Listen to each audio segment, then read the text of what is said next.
had things would be happening. And then, of course, there is also the return of stolen artifacts, many of which are now adorning museums, the Guggenheim museums, the Smithsonian museums, and it is instructive that some of these have now been returned from the Smithsonian. I think they have returned something to the Ashanti Empire. We have also had things returned from Berlin. We have also had a few things returned from Le Louvre. The British have also returned a few things, but that is the tip of the iceberg.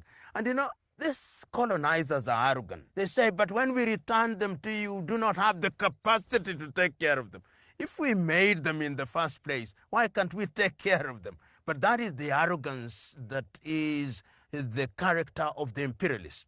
So in reparation now, what is beginning to emerge is the collaboration between people in the African continent and in the Caribbean. And I can say at a very personal level, we are now involved in a number of cases which are going to be prosecuted with a view to ensuring that reparation takes place. And the cases are taking very, very specific directions in terms of ensuring that reparation has meaning. Number one, we are saying the soft things, apologize. And when you talk about the colonizers, we must also remember that reparation is also being expected from certain religious organizations. The Roman Catholic Church has admitted, because the Roman Catholic Church is one of the largest landowners anywhere in the continent of Africa.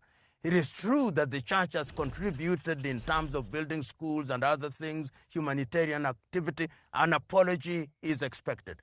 The Anglican Church has now actually apologized that they were the beneficiaries of slavery and the colonization.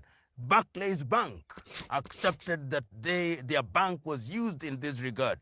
So these cases that are being mounted are saying apologize and then return the artifacts. And the artifacts using Africans in the diaspora are now being identified, and the institutions which house them are also being identified. Number two, compensation in terms of the debts being written off.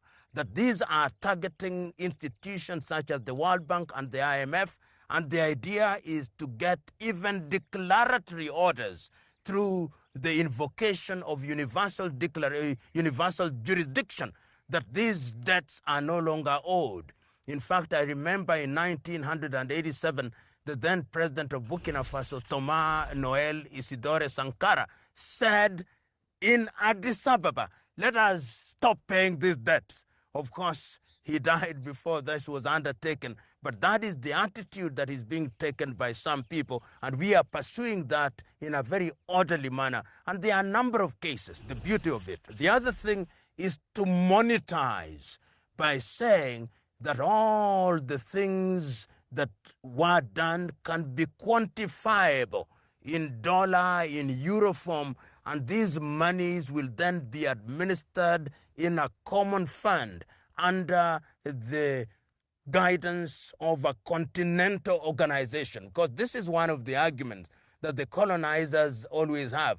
But when we give you money, who will administer it? How will it be dealt with? Won't your politicians, who are known for their thieving ways, just return it back to be kept in Europe and America? But we are saying that if this is ordered properly and we use the institutions of organizations that can be revamped, such as the African Union, we can create a continental fund which will then be utilized in a manner that will benefit the people of Africa. And these monies, we are saying, will then go into education. They'll